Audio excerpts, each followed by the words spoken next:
Milionário. Descobre a ex-esposa grávida cuidando da mãe doente. O que ele ouve o quebra. Milionário. Descobre a ex-esposa grávida cuidando da mãe doente. O que ele ouve o quebra. O milionário a expulsou de sua casa como se fosse lixo, mas quando a reencontrou grávida e cuidando da própria mãe doente, o que escutou do corredor o destruiu para sempre. Saia antes que eu chame a segurança.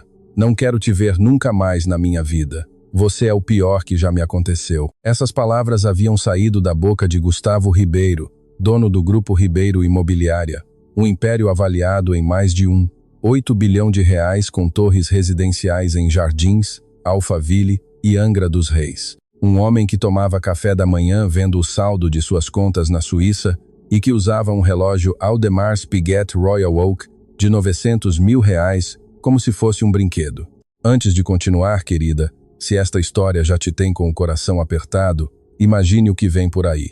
Curta este vídeo e inscreva-se no canal para não perder nenhum capítulo. Há muitas histórias esperando por você aqui. 7 meses. Haviam passado exatamente 7 meses desde aquela noite em que Gustavo Ribeiro empurrou Isabela para fora da porta principal de sua residência no Morumbi, com uma mala meio aberta e os olhos inchados de tanto chorar. A chuva caía forte. Isabela ficou de pé na calçada, debaixo da água, olhando a porta de carvalho maciço se fechar em sua frente. Não gritou, não bateu na porta, não suplicou. Ficou ali 3 minutos completos. Contou cada segundo e depois caminhou. Agora Gustavo estava em seu Mercedes Maybach preto, estacionado em frente a uma casa que não conhecia. Uma casa modesta na Muca, com paredes cor de salmão um tanto descascadas e um canteiro com gerânios vermelhos que alguém cuidava com esmero. O endereço havia sido dado por seu Aurélio, o velho amigo de seu pai, com uma única frase: "Se você quer saber onde está sua mãe, vá a este endereço. Mas prepare-se, rapaz, porque o que você vai encontrar vai te partir ao meio." Gustavo não entendeu. Sua mãe, Dona Carmen Ribeiro, deveria estar na clínica particular na Vila Mariana, onde ele pagava R$15 mil mensais por sua atenção, um lugar com enfermeiras 24 horas, jardins e menu personalizado. Mas quando ligou para a clínica, a recepcionista disse com voz tranquila: "Senhor Ribeiro, sua mãe recebeu alta voluntariamente há 5 meses. Deixou uma nota que diz: deixe-me procurar. Aqui está. Prefiro morrer com alguém que me ame de verdade do que viver numa gaiola de ouro, onde ninguém me visita."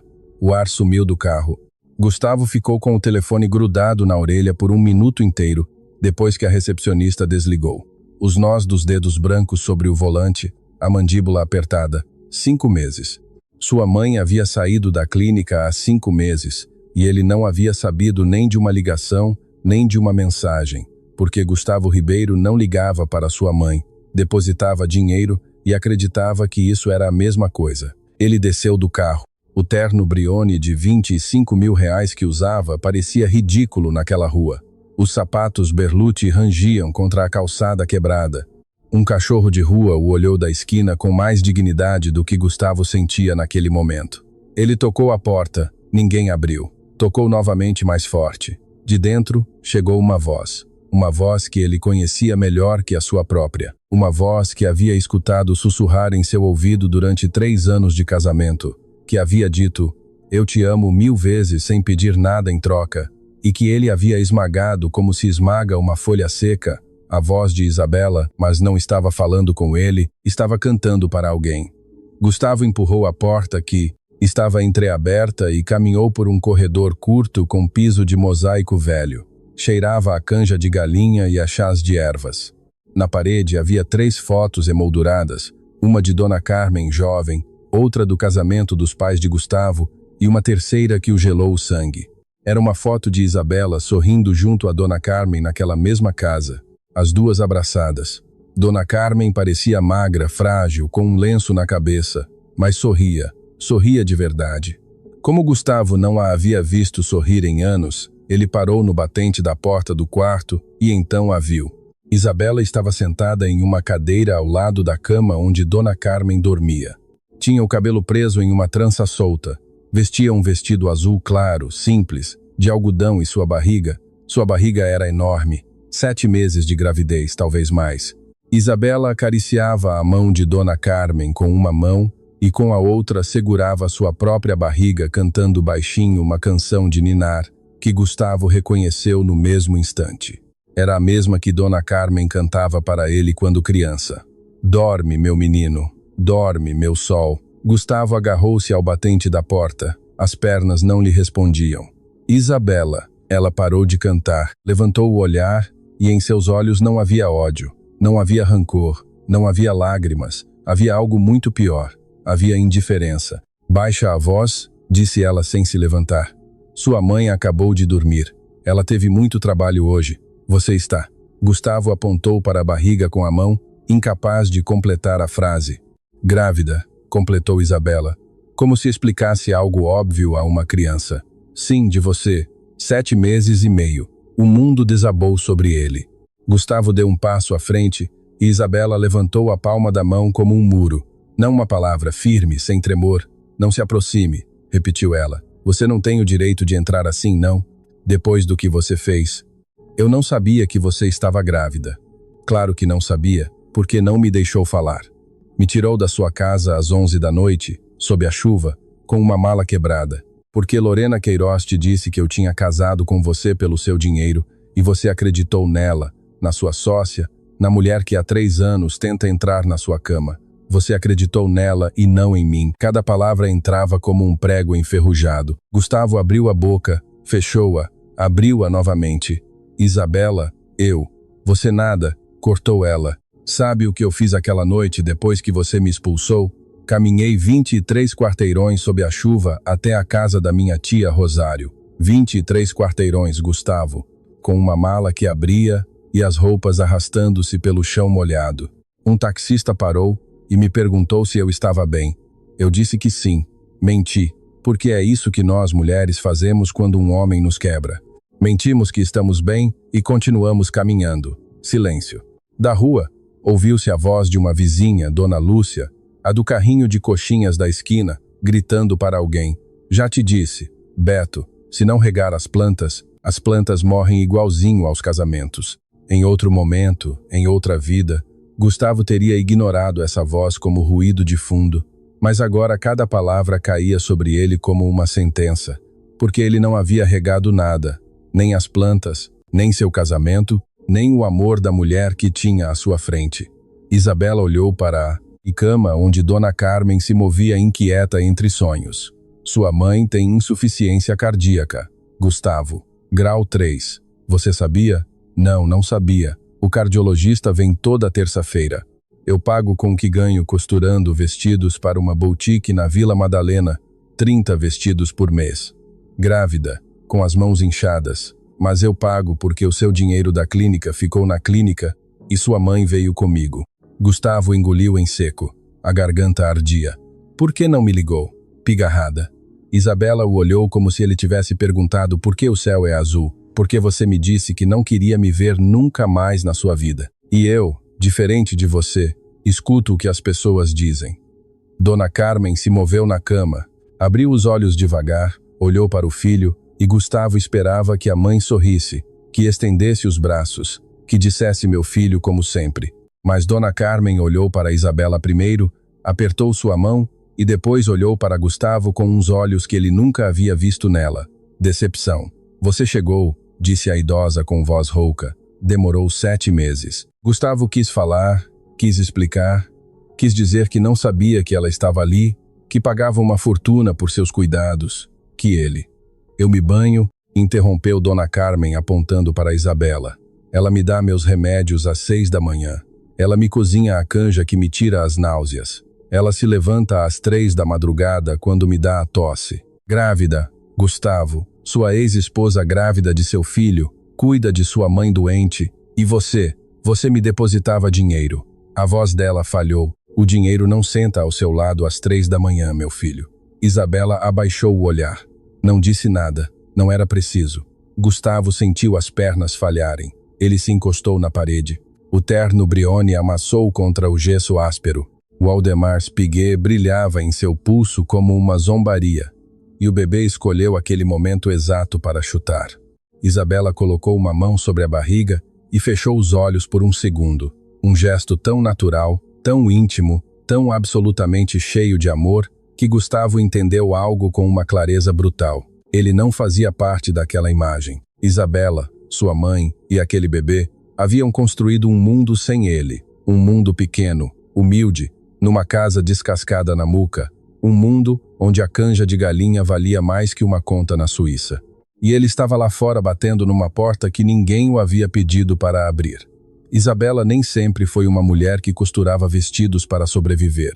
Houve um tempo, 3 anos, 4 meses e 11 dias exatos em que Isabela Rocha Ribeiro viveu numa residência de 100 m² no Morumbi, com pisos de mármore italiano, uma cozinha com ilha de granito preto que nunca usava porque havia chefe e um closet do tamanho de um apartamento inteiro na Vila Olímpia. Ela tinha um anel de noivado com um diamante de 4 quilates avaliado em 5 milhões de reais que Gustavo mandou trazer de Antuérpia.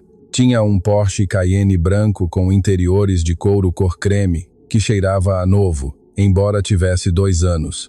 E tinha um homem pigarrada que lhe dizia: "Minha vida todas as manhãs ao acordar", até que parou de dizer. Agora, sentada na cadeira de plástico ao lado da cama de Dona Carmen, com a barriga pesada e os tornozelos inchados, Isabela se lembrava do momento exato em que tudo se rompeu. Não foi na noite da chuva. Foi antes, muito antes. Foi no dia em que Lorena Queiroz entrou na vida de Gustavo. Lorena Queiroz, sócia minoritária do Grupo Ribeiro, licenciada em Finanças pela FGV, mestrado em Negócios Internacionais pela Columbia University, loira tingida, Taylor Carolina Herrera, saltos Lobotin de sola vermelha que soavam como tiros contra o mármore dos escritórios corporativos. Uma mulher brilhante, calculista e absolutamente obcecada por Gustavo Ribeiro. Isabela soube desde o primeiro dia. As mulheres sabem, sempre sabem. É algo que se sente na forma como outra mulher olha para o seu marido. Meio segundo a mais do que o necessário. Uma risada, um decibel mais alto do que o natural. A mão que toca o braço e fica um instante a mais. Isabela viu todos esses sinais e os ignorou porque confiava em Gustavo. Erro. Lorena não atacou de frente. Lorena era das que envenenam a água gota a gota. Primeiro foram os comentários casuais. "Ai, Isabela, que lindo seu vestido. É da temporada passada." Depois os sussurros nos jantares corporativos. "Pobre Gustavo, merece alguém que entenda o mundo dele." E finalmente, pigarrada, as mentiras. Lorena fabricou uma conversa falsa em que supostamente Isabela havia confessado a uma amiga que havia casado com Gustavo para nunca mais ter que trabalhar.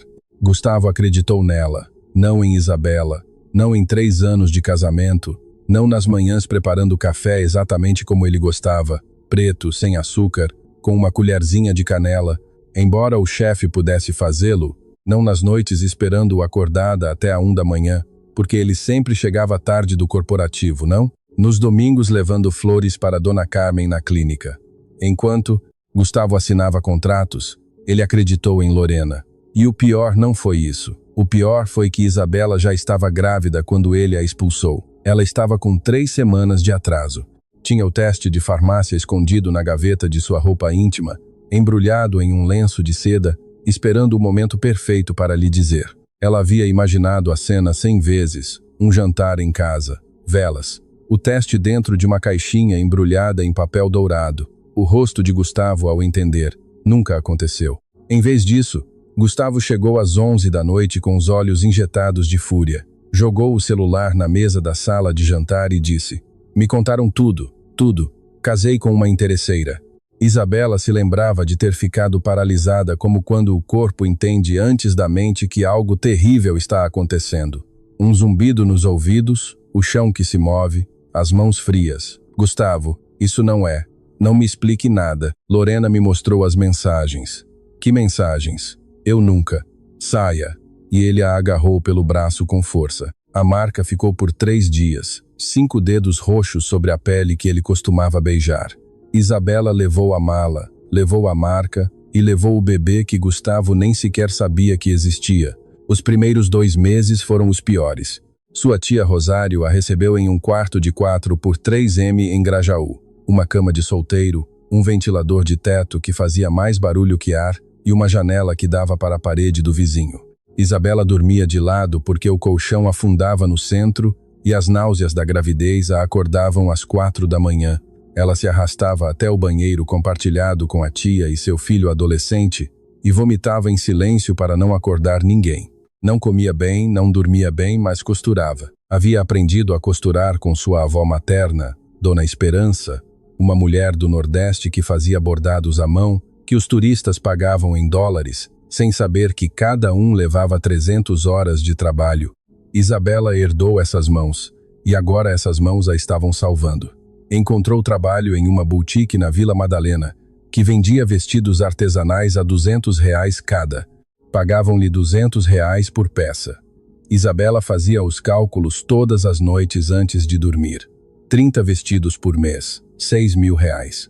Menos os R$ 500 de aluguel que dava à sua tia, menos os R$ 1.000 de vitaminas pré, natais e consultas, menos a comida, sobravam-lhe migalhas, mas sobravam, e isso era mais do que Gustavo lhe havia deixado. Nada, nem um centavo, nem uma ligação, nem uma mensagem que dissesse perdão ou sequer você está bem. O silêncio de Gustavo era ensurdecedor, um vazio tão profundo que Isabela às vezes acordava à meia-noite e o procurava na cama com a mão estendida antes de se lembrar onde estava e quem era e o que haviam feito com ela.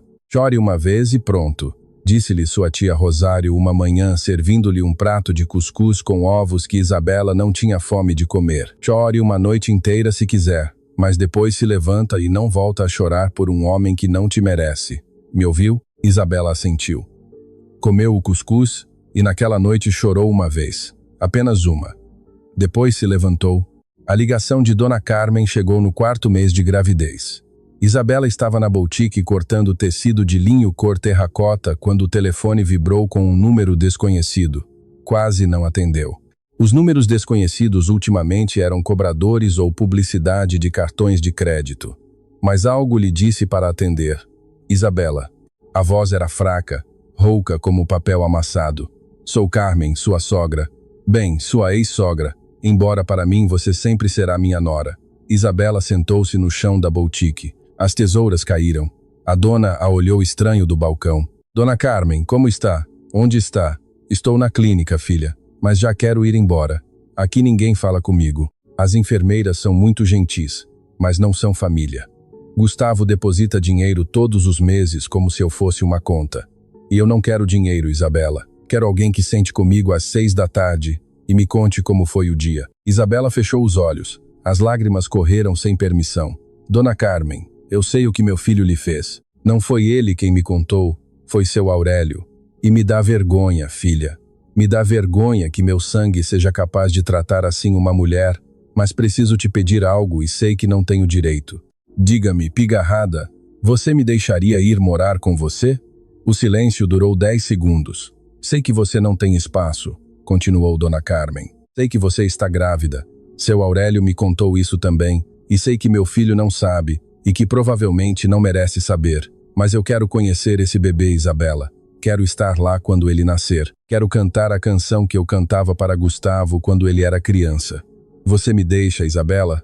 Não respondeu com palavras. Respondeu no dia seguinte, quando chegou à clínica com uma mala emprestada e um táxi que pagou com o dinheiro de 3 vestidos.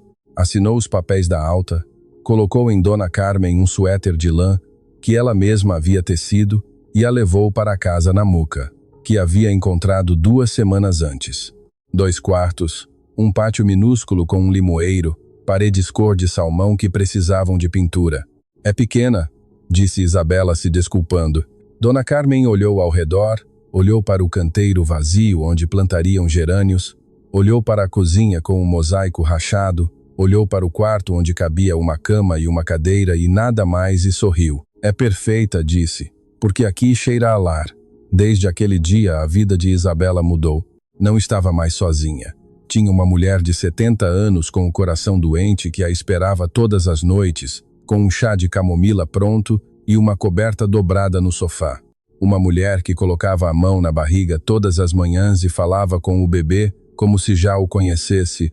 Bom dia, meu céu. Sua mãe e eu estamos esperando por você. Não se apresse. Chegue quando quiser. E Isabela, que havia perdido tudo, O marido, a casa, o anel, o Porsche, a vida que acreditava ser sua, descobriu algo que nenhum terno Brioni nem relógio Audemars Piguet jamais poderiam comprar.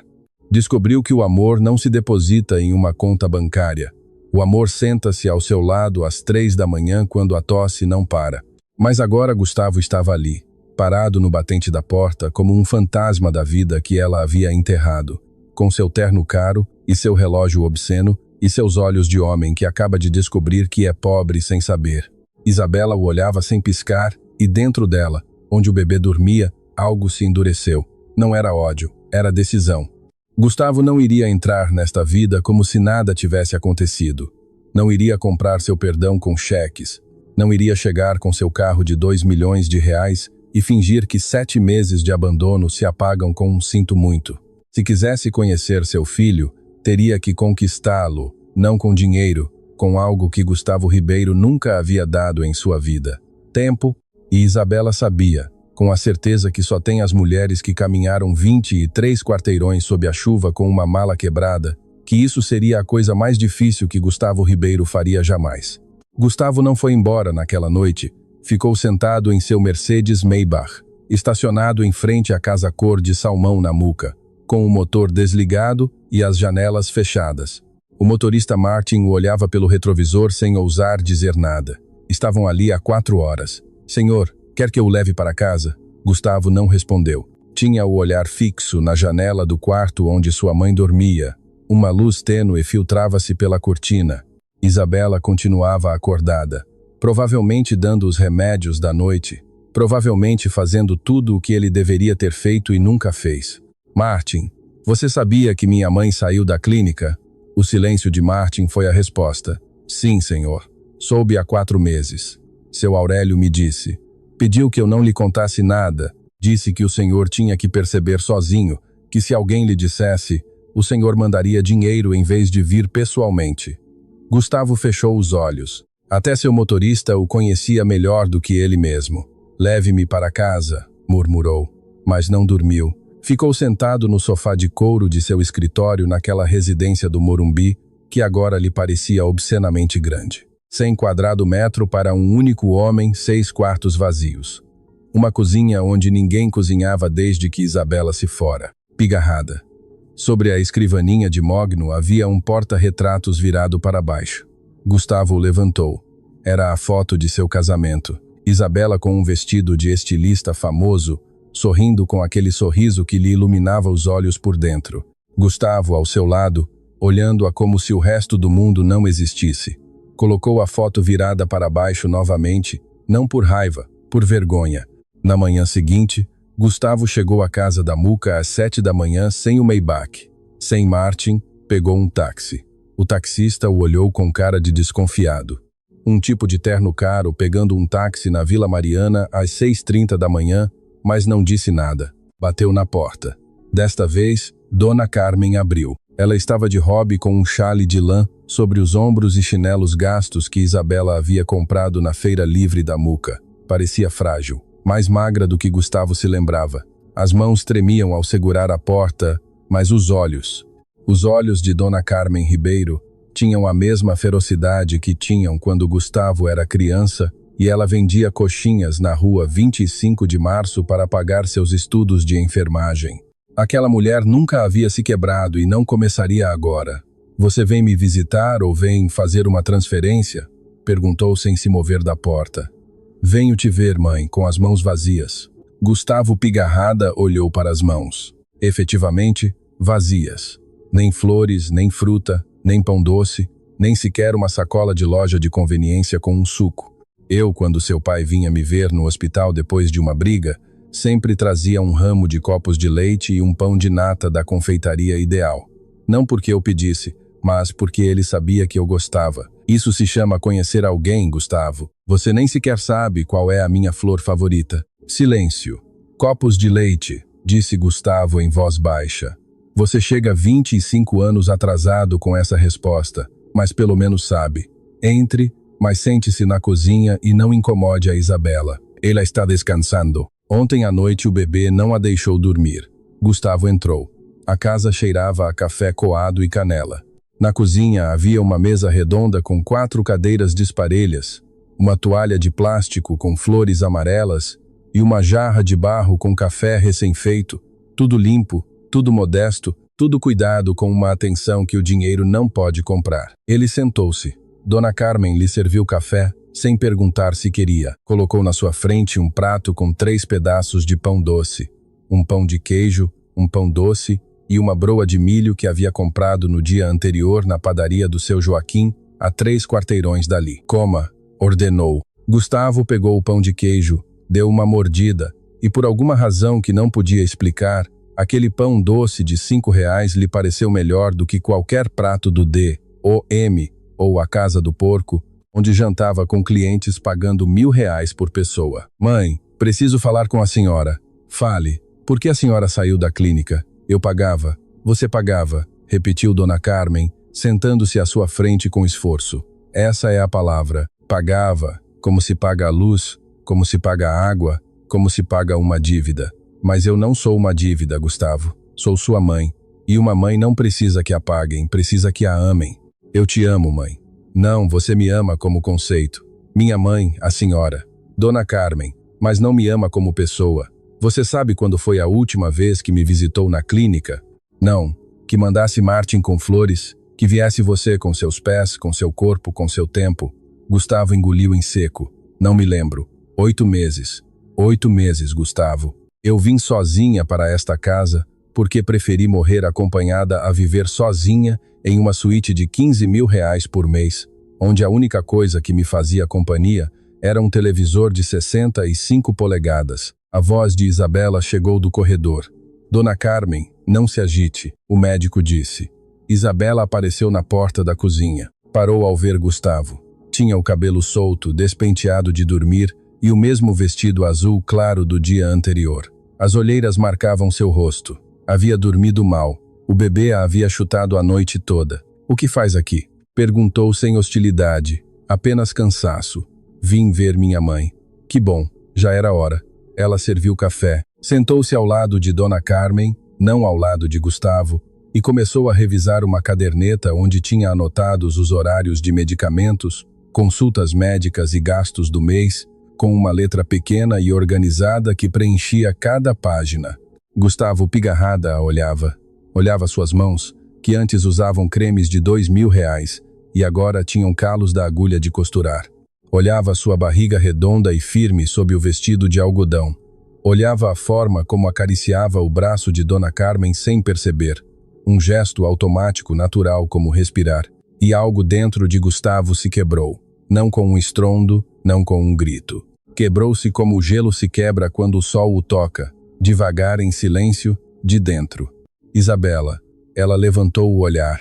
Preciso te dizer algo. Diga. Lorena mentiu para mim.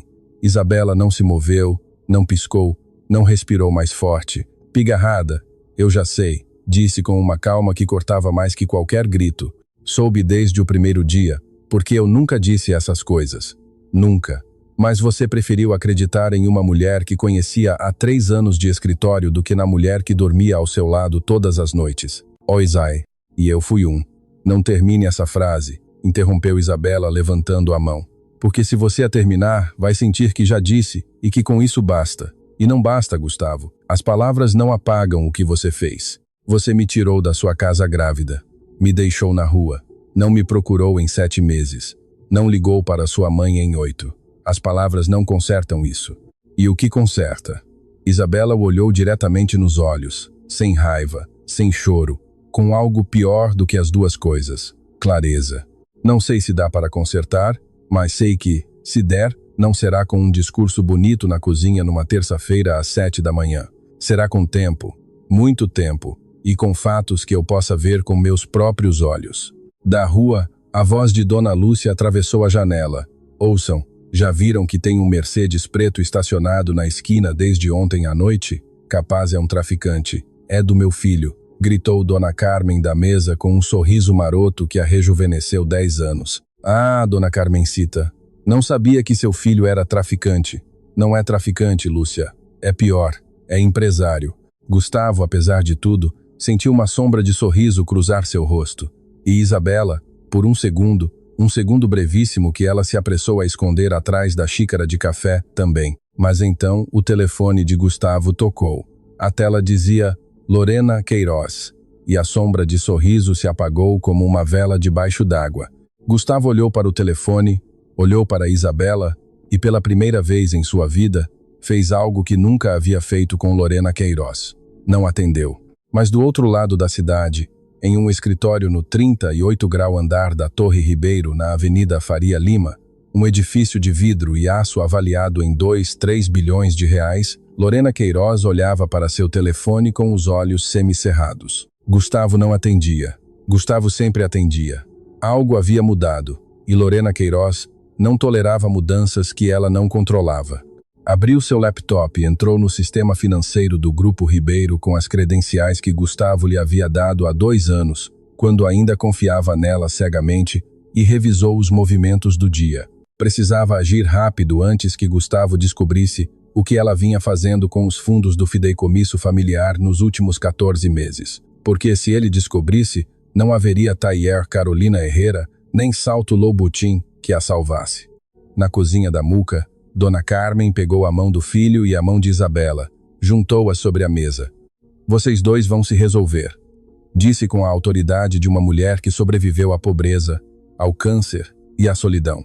Não hoje, não amanhã, mas vão se resolver porque este bebê precisa dos 2 pais e eu preciso ver meu neto nascer sabendo que sua família está completa. Isabela retirou a mão devagar.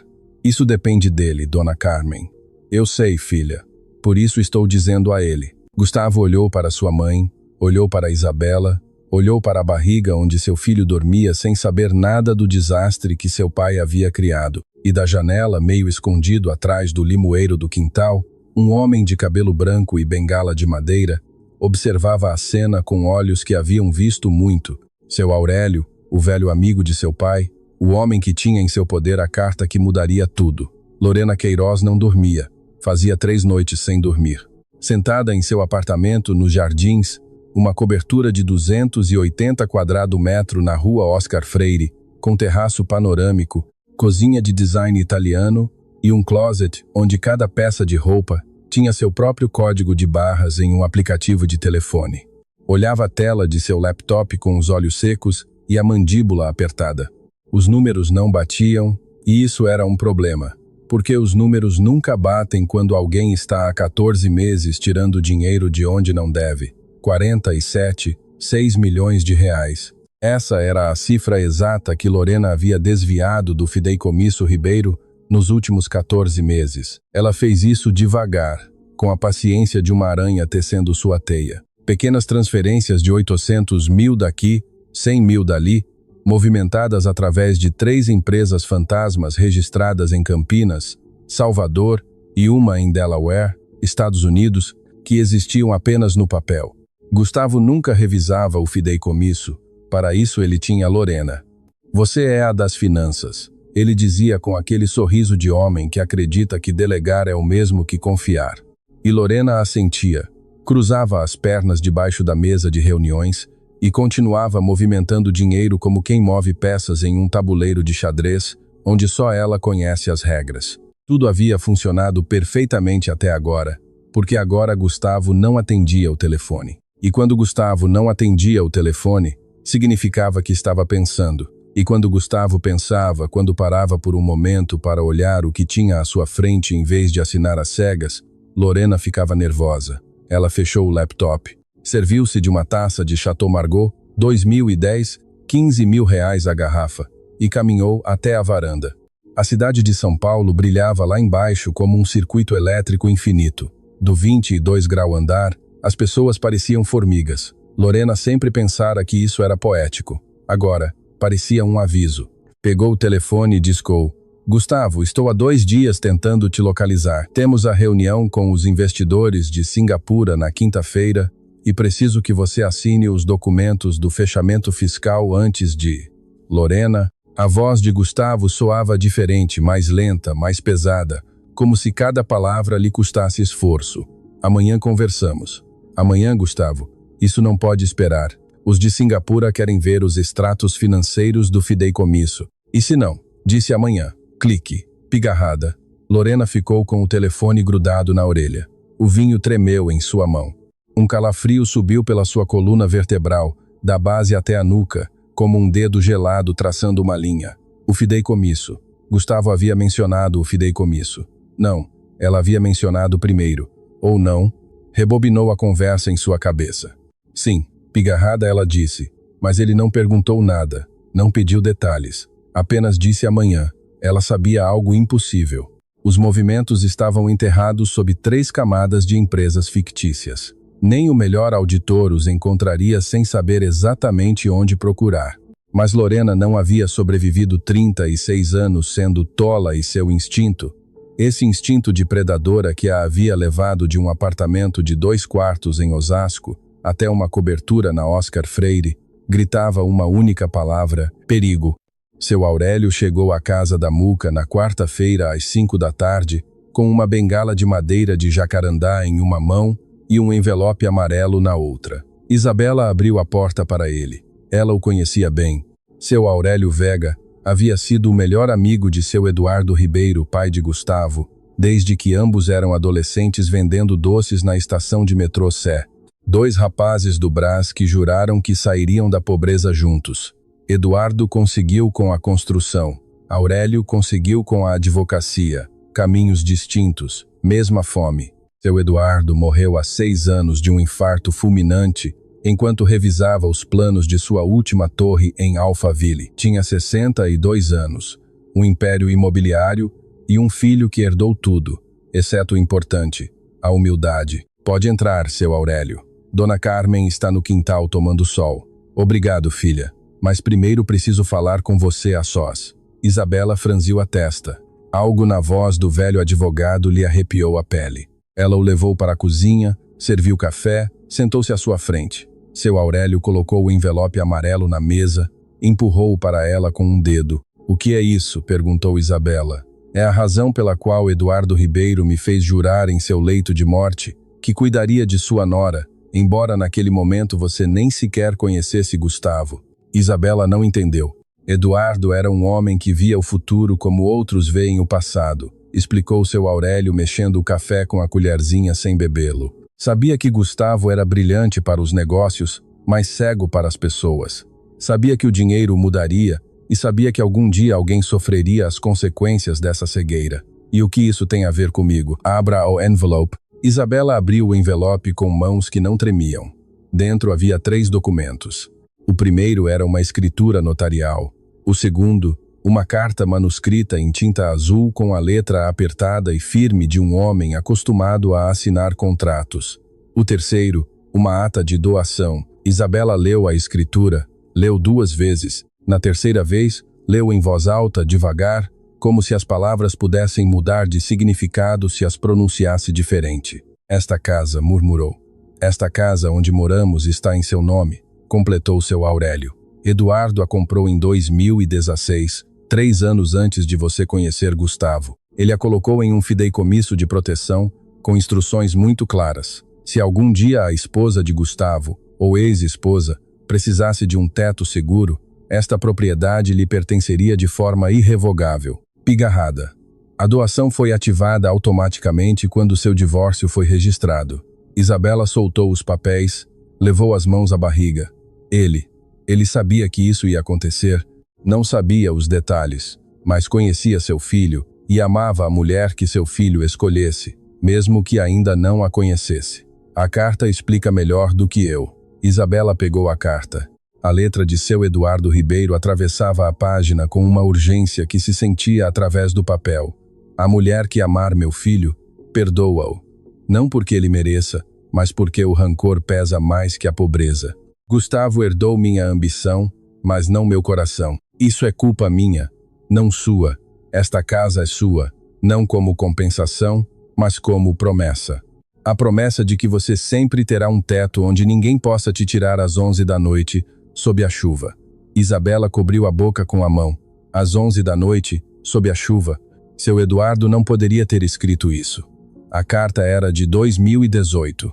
Isabela conheceu Gustavo em 2019. A noite da chuva foi em 2025, e no entanto lá estava, como se o destino tivesse ditado as palavras. Seu Aurélio, essa frase. Eduardo era um homem de fé, filha. Dizia que Deus lhe sussurrava as coisas importantes. Eu não sei se foi Deus ou instinto de pai, mas ele escreveu e se cumpriu. Isabela chorou, não de tristeza, não de alívio, de algo maior que as duas coisas, de reconhecimento, de saber que alguém, um homem que nunca conheceu, que morreu antes de ela existir naquela família, a havia protegido do outro lado do tempo. Há algo mais, disse seu Aurélio baixando a voz. A escritura do fideicomisso familiar que Lorena Queiroz administra tem irregularidades.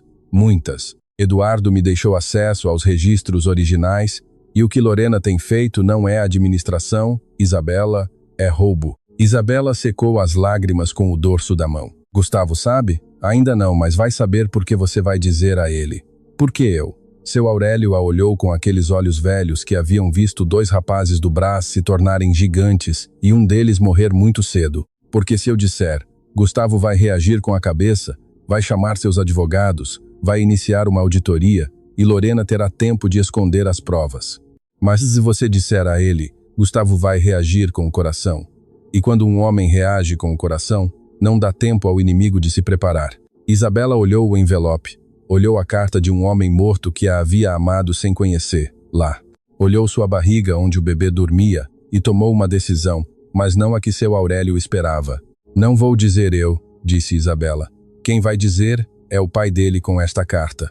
Seu Aurélio sorriu pela primeira vez em toda a tarde. Eduardo tinha razão, murmurou. Disse que a mulher de Gustavo seria mais esperta que ele. Do quintal, a voz fraca de Dona Carmen chegou flutuando. Já terminaram de cochichar ou vão me deixar aqui sozinha com as lagartixas? E por um momento, só um momento, a casa cor de salmão Namuca se encheu de algo que não se compra, nem se vende, nem se deposita em nenhuma conta do mundo. Encheu-se de esperança. Dona Carmen não teve uma boa noite. A tosse começou às 2 da madrugada.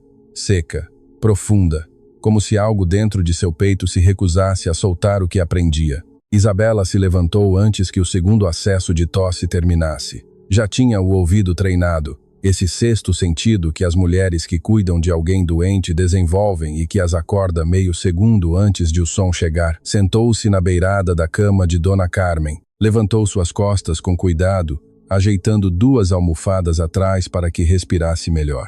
Deu-lhe um gole de água morna com mel, colocou a mão no peito e contou as respirações. 18 por minuto. Muito rápidas. Calma, Dona Carmen. Respire comigo. Devagar, para dentro, para fora, para dentro. A idosa a olhou com olhos úmidos, não de choro, de cansaço. O cansaço de um corpo que funciona há 70 anos e que começa a pedir permissão para parar. Isabela, diga-me, você acha que Eduardo está me esperando? Isabela engoliu o nó que se formou em sua garganta. Seu Eduardo Ribeiro havia morrido há 6 anos. Mas Dona Carmen falava dele como se tivesse saído para comprar o jornal e estivesse demorando um pouco mais do que o normal. Tenho certeza que sim, Dona Carmen. Certeza. É que às vezes eu o sinto aqui. A idosa tocou o peito com a mão trêmula, aqui dentro, como se estivesse parado atrás da porta, esperando que eu termine o que tenho que fazer antes de ir com ele. E o que falta por fazer? Dona Carmen sorriu. Um sorriso pequeno, cansado, mas verdadeiro. Conhecer meu neto e me certificar de que meu filho não seja tão burro a ponto de te perder 2 vezes. Isabela soltou uma risada que se misturou com as lágrimas. Limpou os olhos com a manga do roupão. Dona Carmen, seu filho é um idiota. Eu sei, mas é meu idiota e tem conserto. Os Ribeiros sempre têm conserto. Demoramos, mas chegamos. Eduardo demorou 5 anos para me pedir em casamento. 5 anos, Isabela. Eu já havia dito sim 3 vezes, e ele continuava sem comprar o anel. Sabe por quê? Pigarrada. Por quê? Porque queria me dar um que eu merecesse. E como não tinha dinheiro para um bom, trabalhou 5 anos extras até poder comprá-lo. Um anel de ouro com uma pedrinha de quartzo rosa que parecia diamante se batesse o sol. Custou-me R$ 200 naquela época, e eu o usei 40 anos como se valesse 1 milhão. Dona Carmen abriu a gaveta da mesinha de cabeceira, tirou uma caixinha de veludo gasto verde escuro com as pontas descascadas. Abriu-a. Dentro estava o anel, pequeno, simples, com uma pedra rosada que brilhava sob a luz tênue do quarto, como uma promessa que o tempo não pôde quebrar. Quero que você o tenha, Dona Carmen. Eu não posso. Pode e vai poder. Este anel não vale nada em uma joalheria, mas vale tudo nesta família.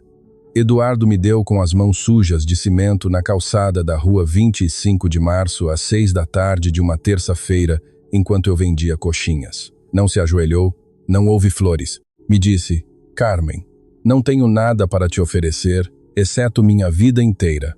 Você a quer? Silêncio. E eu disse que sim, porque um homem que te oferece sua vida inteira é mais rico do que um que te oferece uma conta bancária. Isabela pegou o anel, apertou-o na palma da mão. A pedra de quartzo rosa estava morna, como se guardasse o calor de 40 anos de casamento dentro de suas facetas diminutas. Coloque-o, disse Dona Carmen, não no dedo de casada, no outro, o do coração, para que quando meu neto nascer, a primeira coisa que toque seja a mão de sua mãe com o anel de sua avó. Isabela o colocou. Serviu perfeitamente, como se a mão de uma mulher de 28 anos tivesse sido moldada para um anel que um pedreiro comprou por R$ 200 há 40 anos em uma banca do centro histórico. As duas mulheres ficaram em silêncio. O relógio de parede, um relógio antigo de pêndulo que seu Aurélio lhes havia dado, marcava 3h17 da madrugada. Lá fora, a cidade de São Paulo dormia com aquele sono leve das cidades que nunca descansam completamente. Dona Carmen, há algo que preciso lhe dizer sobre a carta de Eduardo. Isabela a olhou com os olhos muito abertos. A senhora sabe da carta? Filha, eu fui casada com aquele homem 40 anos. Conheço cada papel que escreveu, cada centavo que escondeu e cada segredo que guardou. Sei da casa, sei que está em seu nome e sei que Eduardo fez isso porque me amava e porque sabia que a mulher que amasse Gustavo precisaria de proteção. E quanto a Lorena, o dinheiro do fideicomisso, Dona Carmen fechou os olhos. Quando os abriu, a doçura havia desaparecido. Em seu lugar havia algo mais antigo, mais duro. O olhar de uma mulher que vendia coxinhas às 5 da manhã no inverno e que não tinha medo de nada. Lorena Queiroz é uma cobra.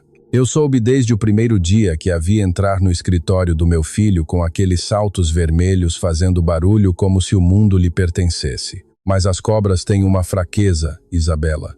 Elas acreditam que ninguém as vê rastejar. E eu a vi desde o primeiro dia. Por que não disse nada a Gustavo? Porque os filhos não escutam suas mães até que tropecem sozinhos. É a lei mais antiga do mundo. Você pode dizer ao seu filho 1000 vezes que o fogo queima, ele não vai acreditar até que se queime. O bebê chutou forte. Isabela soltou um suspiro e se ajeitou na cadeira. Já já você chega, meu céu. Sussurrou para a barriga. Tenha paciência. Sua avó e eu estamos arrumando a bagunça que seu pai deixou. Dona Carmen riu baixinho, depois tossiu, depois riu de novo. Eduardo dizia que os ribeiros nascem fazendo barulho e morrem fazendo barulho. Parece que seu bebê já é ribeiro de carteirinha. Gustavo chegou às 7 da manhã de quinta-feira com um buquê de copos de leite brancos frescos comprados no Mercado Municipal de São Paulo às 6 da manhã, onde um vendedor chamado Seu Zé lhe cobrou R$ 180 e disse: se são para sua mãe, leve também um maço de mosquitinho, que as senhoras mais velhas gostam de mosquitinho. Gustavo não sabia o que era mosquitinho. Seu Zé lhe mostrou umas flores minúsculas, brancas, que pareciam espuma solidificada.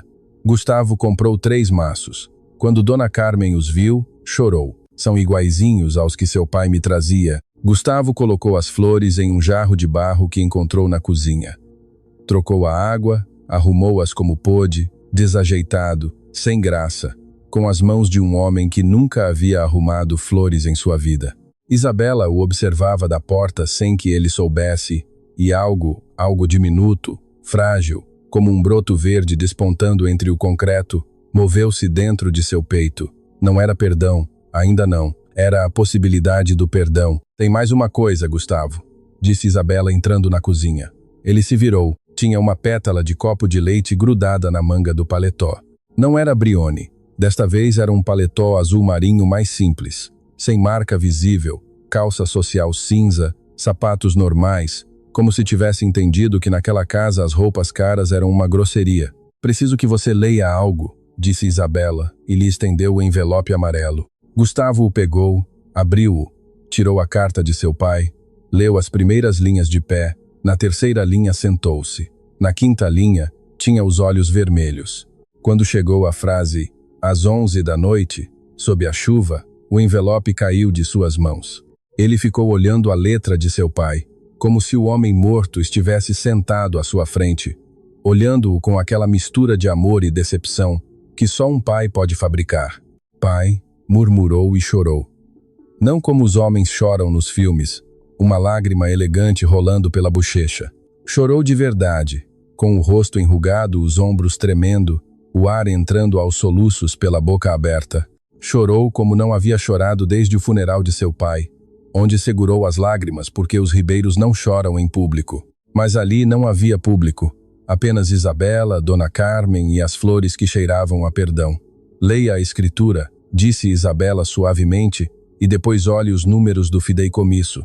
Seu pai deixou os registros originais com seu Aurélio. Compare-os com os atuais. Gustavo limpou o rosto com as mãos, pegou a escritura, leu a doação, leu os registros, e então, como uma bomba que explode em câmera lenta, entendeu. A casa de Isabela, o fideicomisso saqueado, Lorena, as mentiras, as mensagens falsas, tudo era uma peça do mesmo quebra-cabeça. Lorena não apenas lhe roubara dinheiro, ela lhe roubara Isabela, porque enquanto ele expulsava sua esposa para a rua, Lorena tinha as mãos dentro do fideicomisso, levando milhões que pertenciam à família que ela mesma havia destruído. Gustavo levantou o olhar. Seus olhos já não estavam vermelhos de choro, estavam vermelhos de fúria. Quanto ela levou? Perguntou com uma voz que Isabela nunca lhe havia escutado. Baixa, plana, perigosa.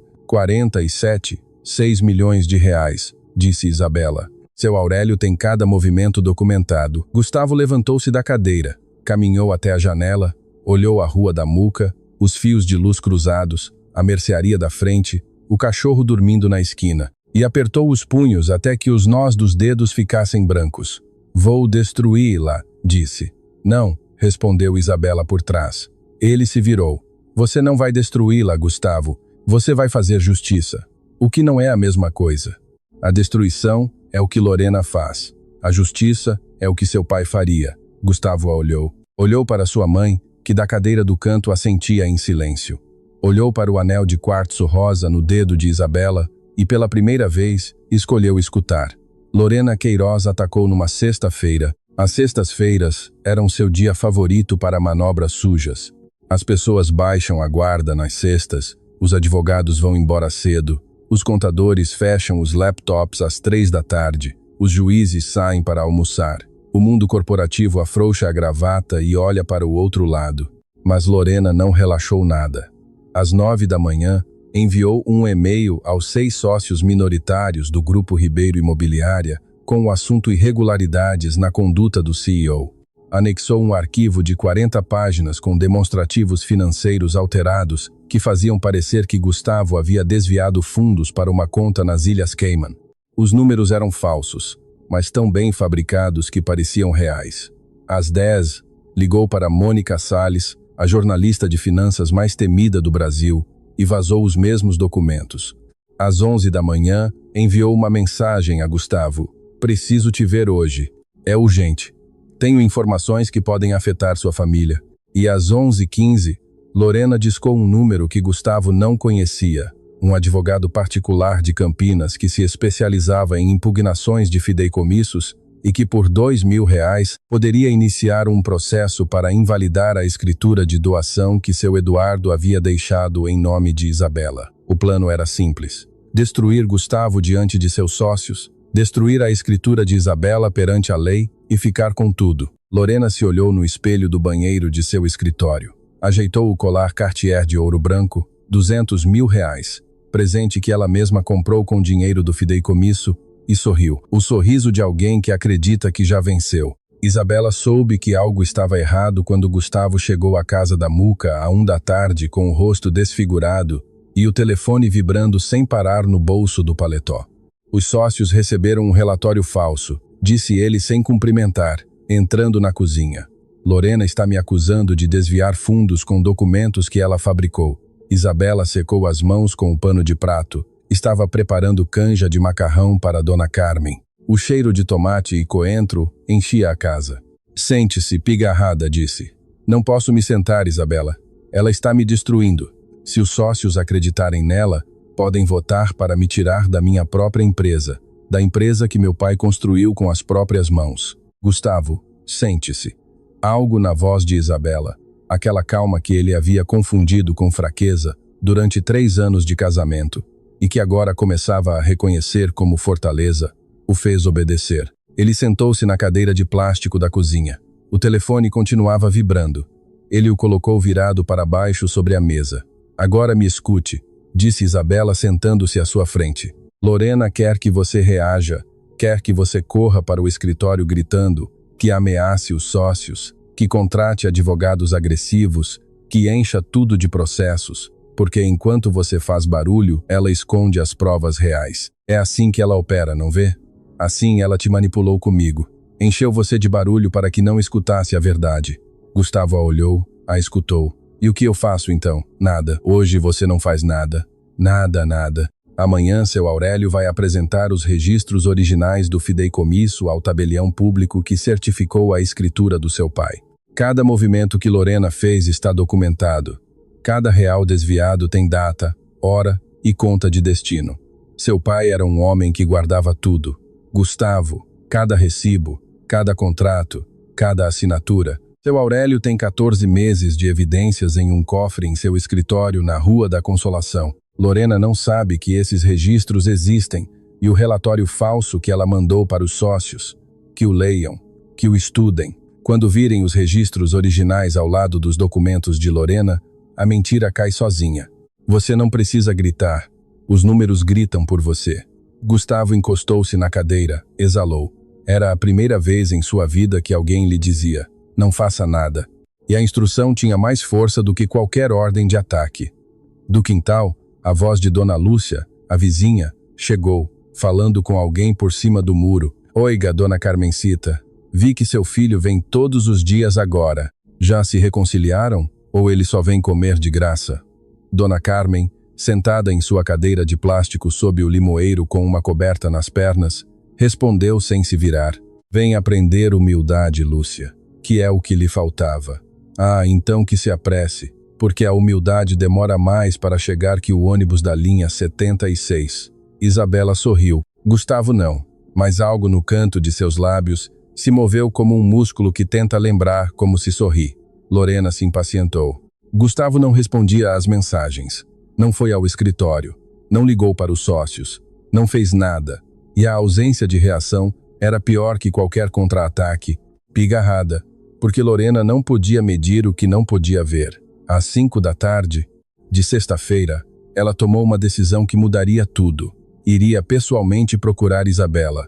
Não sabia exatamente onde ela morava, mas um detetive particular que lhe devia favores lhe deu o endereço em menos de 2 horas. Lorena entrou em seu BMW X5 branco e cruzou a cidade. Chegou às 7 da noite. A rua estava tranquila. Cheirava a comida. Um grupo de crianças jogava futebol na esquina. Lorena desceu do carro com seus saltos Louboutin, sua bolsa Hermès Birkin de 5 milhões de reais pendurada no braço e caminhou até a porta cor de salmão com o canteiro de gerânios vermelhos. Bateu. Isabela abriu. As duas mulheres se olharam. Isabela em seu vestido de algodão com a barriga de quase 8 meses, o cabelo preso, as mãos com calos de costura. Lorena em seu tailleur Carolina Herrera, com a maquiagem perfeita, o colar Cartier brilhando, os lábios pintados de um vermelho que parecia sangue seco. Você deve ser Isabela, disse Lorena com um sorriso que não lhe chegava aos olhos. E você deve ser a mulher que destruiu meu casamento, respondeu Isabela sem se mover da porta. Entre e eu estava esperando. Lorena piscou. Não esperava isso. Entrou. A cozinha cheirava a camomila. Isabela apontou para a cadeira onde Gustavo se sentava todas as manhãs. Lorena sentou-se, cruzou as pernas, colocou a bolsa Birkin sobre a mesa como um troféu. Serei direta, disse Lorena. Sei que você tem uma escritura em seu nome, uma doação feita pelo pai de Gustavo. Quero que me venda. Não está à venda. Tudo está à venda, querida. É uma questão de preço, não é? Bufada, pigarrada. Há coisas que não estão à venda, mas você não entenderia isso. As pessoas que dão preço a tudo não conhecem o valor de nada. Lorena apertou a mandíbula. Olha, Isabela, vou te explicar isso de uma forma que você possa entender. Eu tenho advogados, tenho recursos, tenho contatos no registro público de imóveis que podem fazer essa escritura desaparecer em 48 horas. Posso tornar sua vida impossível. Posso fazer com que nenhum banco lhe dê crédito. Posso fazer com que a boutique onde você costura seus vestidinhos pare de contratá-la. Quer brigar comigo? Pense bem, porque eu não perco. Isabela a ouviu por completo. Não a interrompeu. Não se alterou. Quando Lorena terminou, Isabela tomou um gole de seu chá de camomila e disse: Terminou? Sim. Bem, agora vou te contar algo que minha avó Esperança me ensinou. Ela me disse: Isabela, quando uma cobra te ameaça, não corra. Fique parada, porque a cobra ataca o que se move. Se você ficar parada, a cobra se desespera.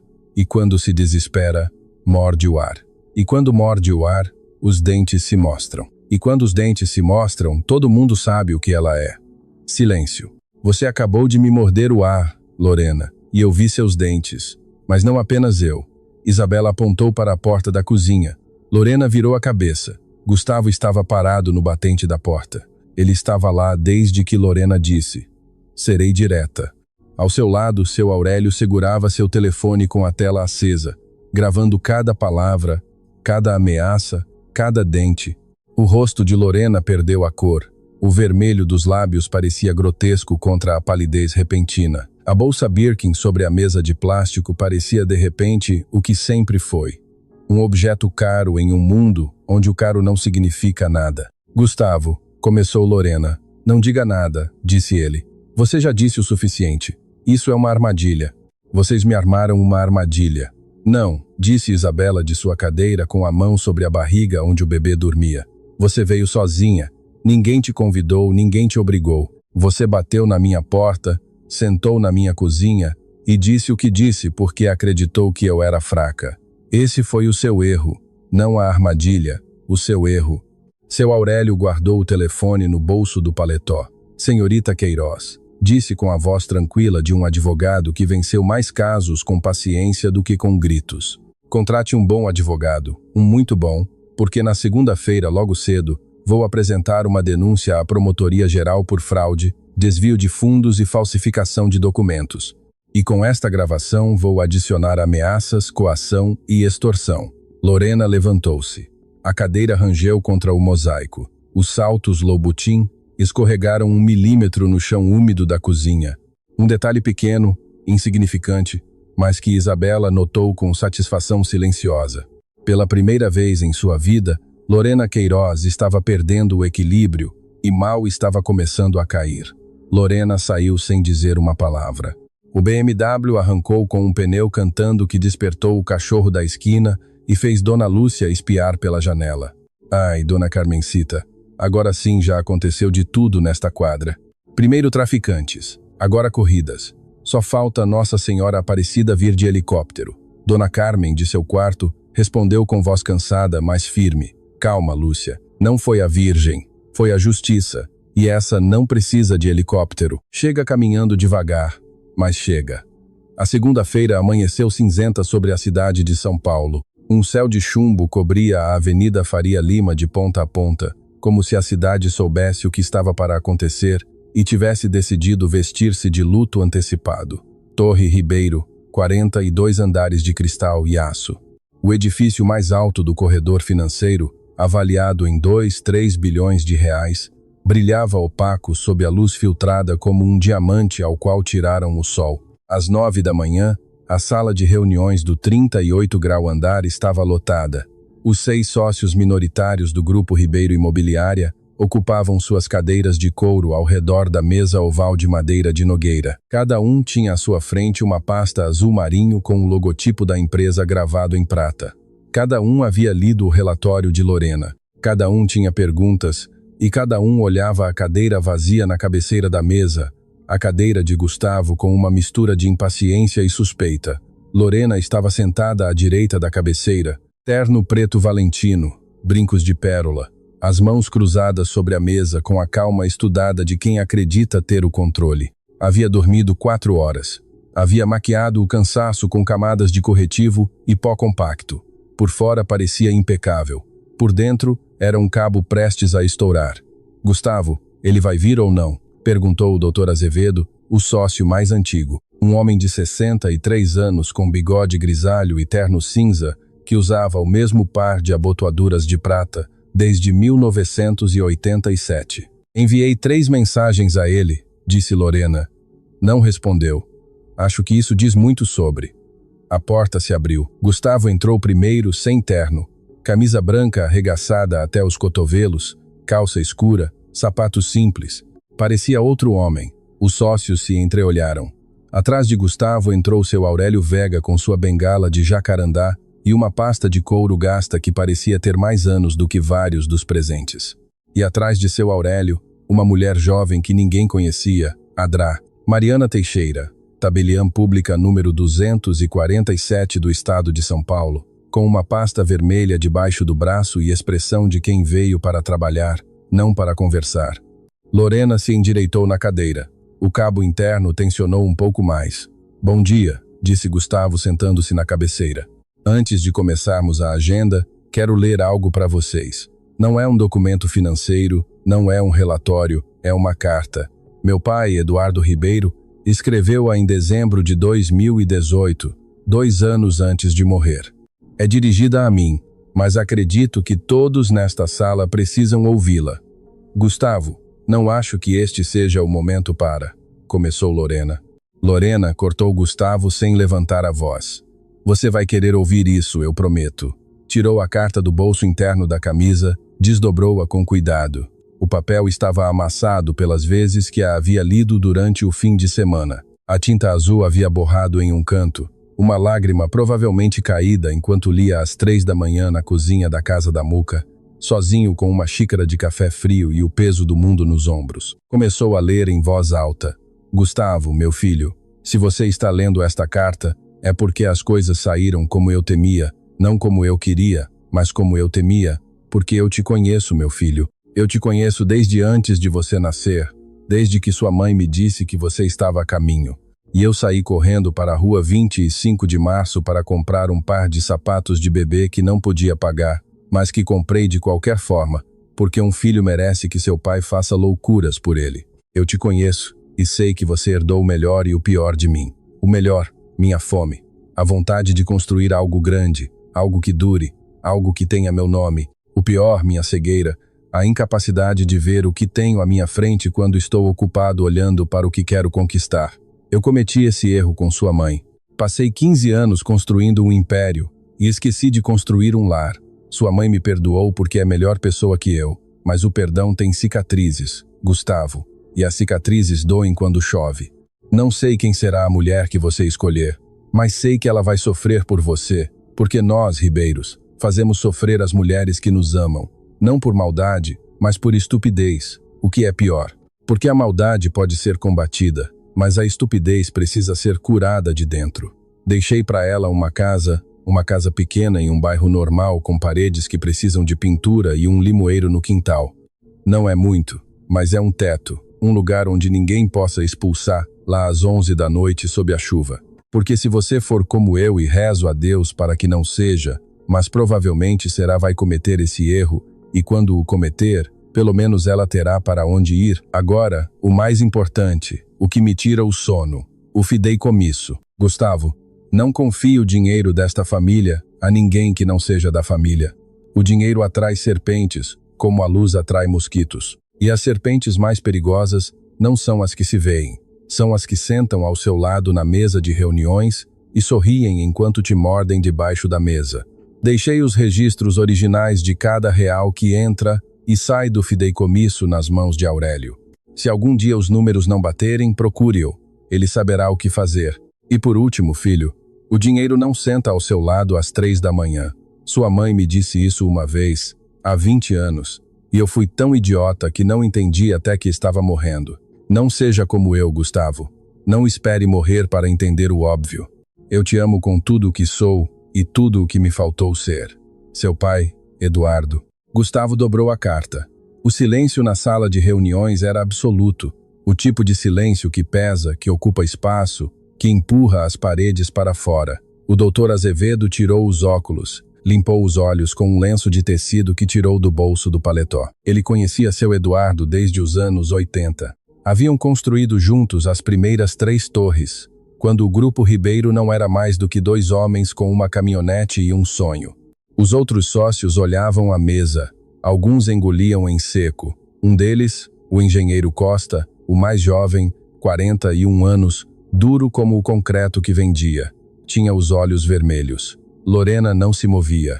As mãos continuavam cruzadas sobre a mesa, mas os nós dos dedos estavam brancos, a mandíbula apertada, os olhos fixos em um ponto invisível no ar, como um animal que sabe que a jaula está se fechando, mas ainda não encontra a saída. Agora, disse Gustavo com voz firme, Adrá, Teixeira vai apresentar os registros originais do fideicomisso familiar, certificados pelo cartório público e custodiados por seu Aurélio Veiga desde a morte de meu pai. E depois vamos comparar, luz linha por linha, com os demonstrativos financeiros que a senhorita Queiroz enviou na sexta-feira. Seu Aurélio abriu a pasta, tirou 14 pastas, cada uma rotulada com um mês, de junho de 2024 a julho de 2025. Distribuiu-as entre os sócios. Adra. Teixeira ligou o projetor. Na tela apareceram 2 colunas de números. À esquerda, os registros originais. À direita, os demonstrativos financeiros de Lorena. As diferenças saltavam como feridas abertas. 3, 2 milhões de reais aqui. 5, 8 milhões de reais ali. 4 milhões de reais em uma transferência para uma empresa em Campinas que não existia. 2 milhões de reais para uma conta em Delaware, que estava registrada em nome de uma sociedade fantasma, cujo único beneficiário era Lorena Queiroz. Leu Adrá. Teixeira em voz alta, sem inflexão, sem drama, com a neutralidade cirúrgica de quem apresenta fatos e deixa que os fatos falem. Todos os olhos se voltaram para Lorena. Ela não falou, não se defendeu, não gritou, não chorou. Permaneceu sentada com as mãos cruzadas e os olhos fixos na mesa, como uma estátua de cera a qual alguém esqueceu de dar expressão. Tenho mais uma coisa, disse Gustavo e pegou seu telefone. Pressionou reproduzir. A voz de Lorena preencheu a sala de reuniões. Eu tenho advogados, eu tenho recursos, eu tenho contatos no registro público que podem fazer essa escritura desaparecer em 48 horas. Eu posso tornar sua vida impossível. A gravação da cozinha da Muca, cada ameaça, cada palavra, cada dente à mostra. O doutor Azevedo colocou os óculos, olhou para Lorena e disse com a mesma voz com que havia fechado contratos de centenas de milhões durante 40 anos. Senhorita Queiroz, a senhora está demitida do Grupo Ribeiro Imobiliária com efeito imediato. Sua participação acionária será congelada enquanto se determina o valor total da fraude e eu lhe recomendo, com todo o respeito do mundo, que não esteja neste edifício daqui a 15 minutos. Lorena levantou-se. As pernas tremiam, mas caminhou reta, pegou sua bolsa, caminhou até a porta, parou, virou-se, olhou para Gustavo. Seu pai não era um santo, disse com a voz quebrada. Também tinha segredos. Sim, respondeu Gustavo, mas seus segredos eram para proteger sua família, os seus eram para destruir, lá. Lorena saiu. O som dos saltos Low-Botin sobre o mármore do corredor foi diminuindo a cada passo, tec, tec, tec, tec, até desaparecer por completo. E com esse silêncio algo terminou. Seu Aurélio se aproximou de Gustavo, colocou a mão em seu ombro, não disse nada, não era preciso. Gustavo cobriu a mão do velho com a sua e a apertou. Obrigado, seu Aurélio, não me agradeça. Agradeça ao seu pai e agradeça à mulher que está em sua casa cuidando de sua mãe com um bebê prestes a nascer. Ela é quem merece tudo isso. Gustavo Pigarrada assentiu. E pela primeira vez em muitos anos soube exatamente para onde tinha que ir. Pigarrada. Lorena Queiroz perdeu tudo em 17 dias. Na segunda-feira foi demitida. Na terça-feira, a promotoria abriu inquérito. Na quarta-feira, seu advogado devolveu o adiantamento e se recusou a representá-la. Na quinta-feira, suas contas foram congeladas, as do Itaú, do Bradesco e de Delaware. 6 milhões de reais que ela não podia mais tocar. Ficou com R$ 3.000 em dinheiro e um cartão de crédito que foi recusado quando tentou pagar um café na Oscar Freire. Na sexta-feira, Mônica Salles, a mesma jornalista a quem Lorena havia vazado o relatório falso, publicou a história real com números, contas, empresas fantasmas e a gravação de áudio. Em 3 horas teve 2,4 milhões de visualizações. Na segunda-feira seguinte, ela foi chamada para depor, chegou sem advogado. Sentou-se em uma cadeira de plástico cinza, em frente a um promotor público que a tratou exatamente como a qualquer acusado. Tiraram suas impressões digitais, tiraram fotos, leram seus direitos. E Lorena Queiroz, a mulher que caminhava sobre saltos de sola vermelha como se o mundo fosse seu, se descobriu sentada em uma cadeira de plástico, sem poder pagar um café e sem ninguém que lhe atendesse o telefone. Porque as mentiras não fazem amigos, fazem cúmplices. E os cúmplices desaparecem quando a polícia bate à porta. Gustavo não celebrou. Não houve champanhe, não houve brindes na sala de reuniões, não houve a satisfação cruel do vencedor olhando o vencido de cima. Gustavo havia querido destruir Lorena. Isabela lhe ensinou que a justiça não era o mesmo que a destruição, e ela tinha razão. O que Gustavo fez foi algo muito mais difícil do que se vingar. Começou a mudar, não de repente, não com um discurso dramático nem uma promessa grandiloquente. Mudou como as coisas reais mudam, devagar, em silêncio, com o esforço invisível de quem sabe que cada pequeno passo é mais honesto do que um salto espetacular. No primeiro dia, chegou à casa da Muca às 6 da manhã. Isabela estava preparando os remédios de Dona Carmen. Gustavo a observou da porta. Aprendeu quais eram os comprimidos azuis para o coração e quais os brancos para a pressão. Aprendeu que o copo de água tinha que estar morno, porque a água fria lhe dava tosse. Aprendeu que as gotas do ouvido eram colocadas com a cabeça inclinada e que era preciso contar até 30 antes de endireitá-la. No segundo dia, ele cozinhou, não muito bem. O arroz ficou grudado no fundo da panela. A canja de galinha ficou aguada porque ele colocou muita água e pouco frango. A tapioca que tentou aquecer na chapa queimou de um lado e ficou crua do outro. Dona Carmen comeu tudo sem reclamar. Quando Gustavo se desculpou pelo arroz, a idosa o olhou com uma ternura que doía. Seu pai cozinhou pior do que isso por 20 anos, meu filho, e eu comi tudo. Sabe por quê? Por quê? Pigarrada.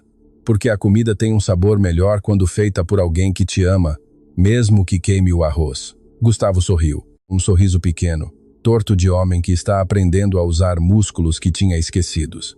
No terceiro dia, lavou a roupa à mão no tanque de cimento do quintal com sabão em barra e uma escova de plástico. As mãos que assinavam contratos de milhões de reais agora esfregavam manchas de molho nos aventais de Isabela.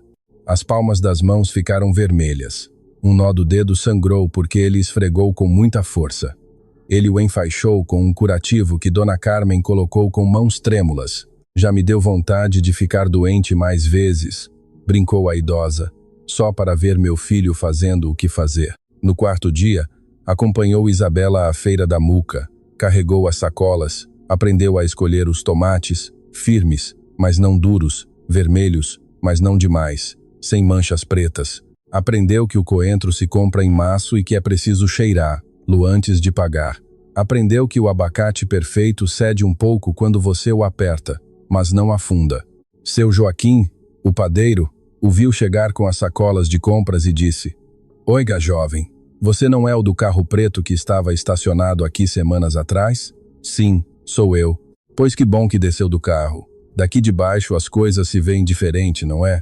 Gustavo assentiu porque seu Joaquim tinha razão. De baixo, da calçada quebrada, da mercearia da frente, da padaria que cheirava a pão doce recém-saído do forno, as coisas pareciam completamente diferentes, pareciam reais.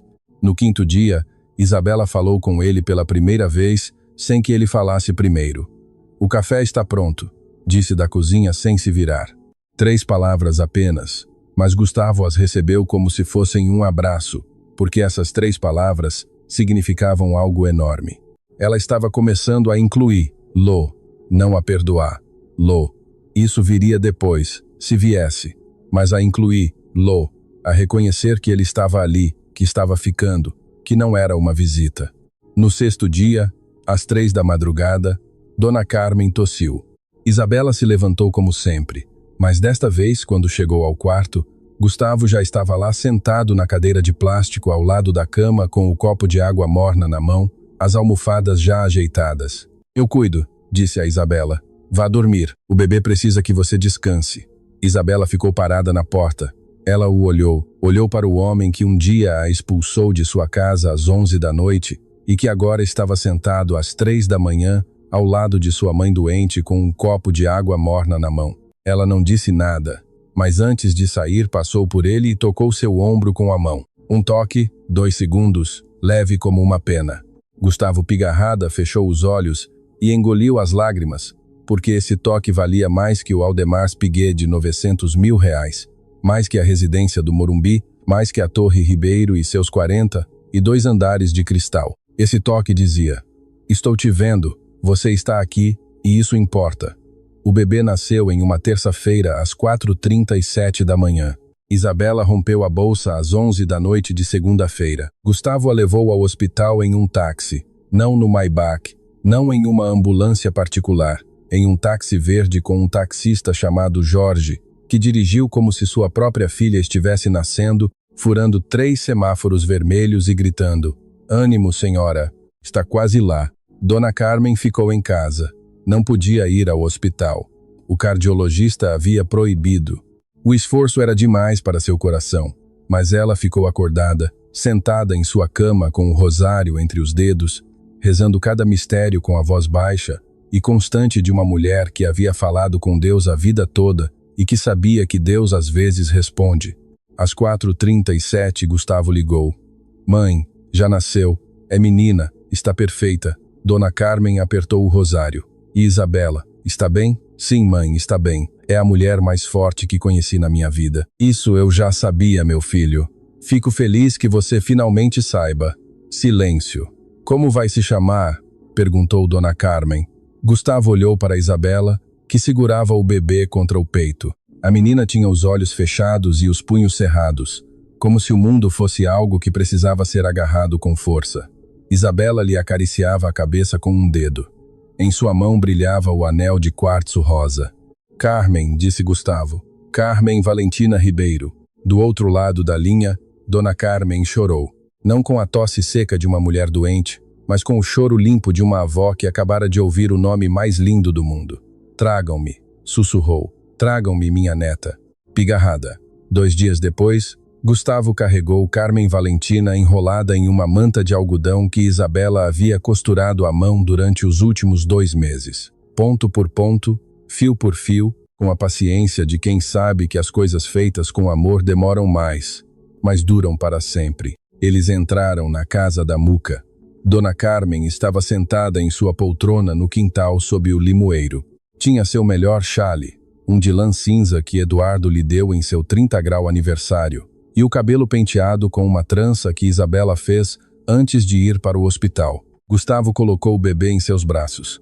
Dona Carmen a olhou. A menina abriu os olhos, grandes, escuros, com aquele olhar dos recém-nascidos que parece vir de outro lugar, como se ainda se lembrassem de onde vem.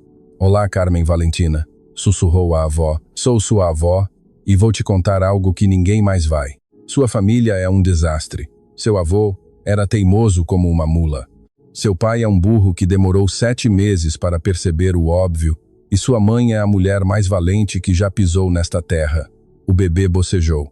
Mas somos seus, continuou Dona Carmen com a voz embargada. Com todos os nossos desastres, somos seus, e você é nossa para sempre. Isabela sentou-se ao lado de Dona Carmen. Gustavo sentou-se do outro lado. Os 3 olhavam a menina que dormia sem saber que havia nascido em uma casa de paredes cor de salmão, em um bairro onde os cães dormem nas esquinas e as vizinhas gritam das janelas. Mas onde o amor verdadeiro, o que fica às 3 da manhã, crescia como o limoeiro do quintal, sem pressa, com raízes profundas, dando frutos quando ninguém esperava. Gustavo pegou a mão de Isabela. Ela não a retirou. Demorei, disse Gustavo em voz baixa, mas cheguei. Isabela o olhou. Olhou-o de verdade, não com indiferença, como no primeiro dia, nem com raiva, como nos dias seguintes. Olhou-o com algo novo, algo que ainda não tinha nome. mas que se sentia como o primeiro raio de sol depois de uma tempestade que durou 7 meses. Sim, disse ela, você chegou. E essas duas palavras ditas em voz baixa, sob um limoeiro, em uma casa humilde na Muca, com um bebê dormindo nos braços de uma avó doente, foram mais poderosas do que qualquer contrato, qualquer cifra, qualquer torre de cristal e aço de 42 andares. Porque o amor não se assina, se vive. 6 meses depois, a casa da Muca já não era a mesma. Não porque Gustavo a tivesse reformado com mármore italiano ou janelões do chão ao teto. Não, as paredes continuavam sendo cor de salmão. Isabela se recusou a mudar a cor. Assim estavam quando sua mãe chegou, assim ficam. O que mudou foi o que havia dentro. O canteiro da entrada, que antes tinha 6 gerânios vermelhos, agora tinha 12. Dona Carmen os plantou ela mesma, de joelhos sobre uma almofada que Gustavo colocava no chão todas as manhãs para que as articulações não dossem. O cardiologista havia dito que a jardinagem era boa para o coração. Não o coração da medicina, esclareceu Dona Carmen. O outro, o de verdade. No quintal, o limoeiro havia dado frutos pela primeira vez em 3 anos.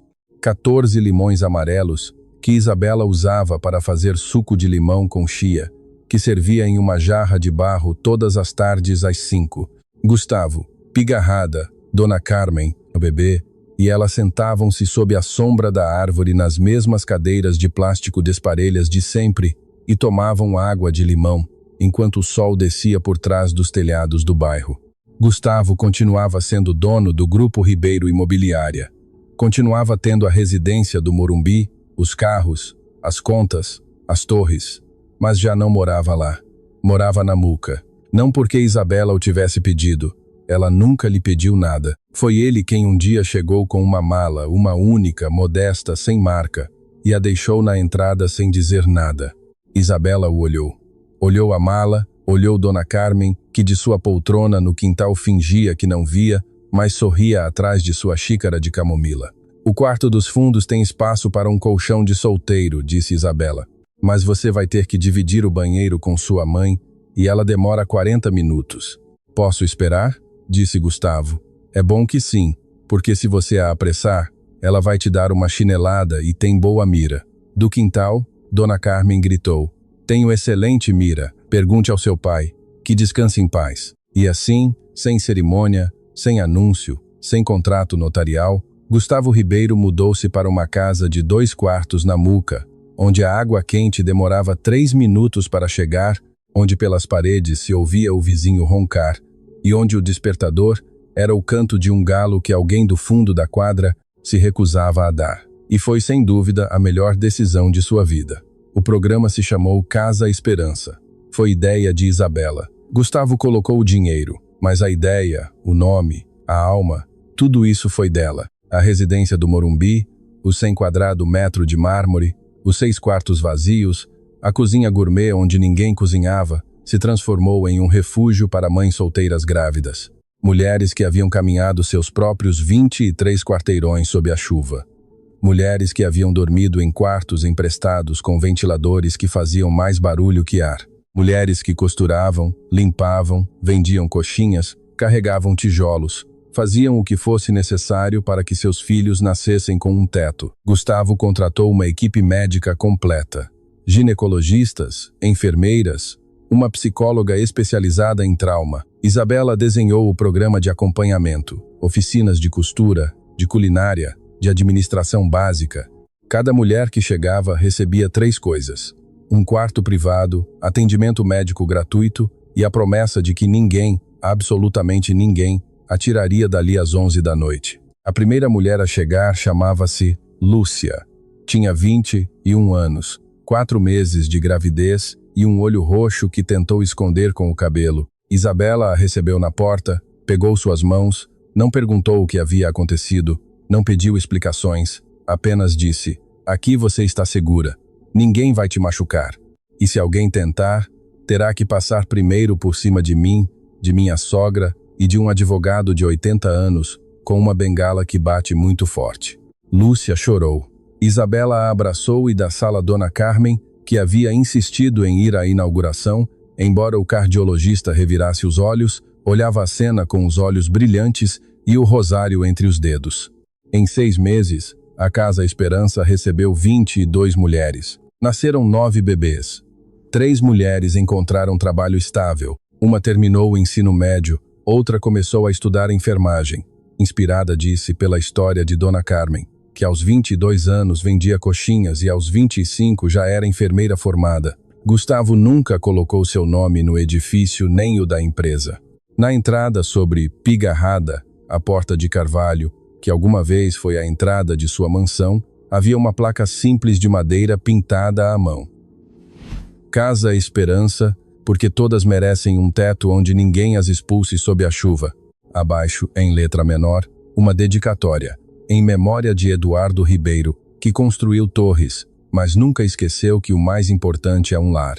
Em um domingo de outubro, seu Aurélio visitou a casa da Muca com sua esposa, Dona Conceição, uma mulher miúda de cabelo branco e risada contagiante, que trazia uma travessa de feijoada feita em casa e um bolo de brigadeiro que pesava mais que ela. Sentaram-se todos no quintal. As cadeiras de plástico já não eram suficientes.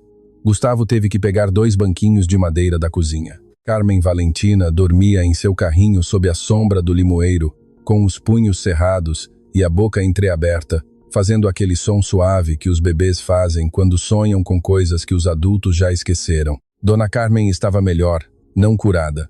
O coração continuava fraco, as manhãs continuavam difíceis. A tosse aparecia quando o clima mudava, mas melhor.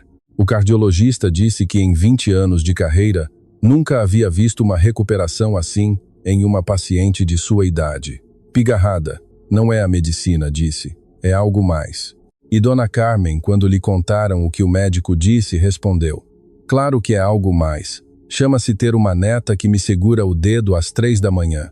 Isso cura mais que qualquer remédio. Seu Aurélio levantou seu copo de suco de limão com chia. Quero dizer algo, anunciou, e a mesa ficou em silêncio. O velho advogado olhou para Gustavo, olhou para Isabela, olhou para Dona Carmen, olhou para o bebê dormindo e olhou para cima como se procurasse alguém que não estava na mesa, mas que de alguma forma ainda estava presente. Eduardo, disse ele, falando para o céu com a naturalidade de um homem que há 60 anos conversa com vivos e mortos sem distinção.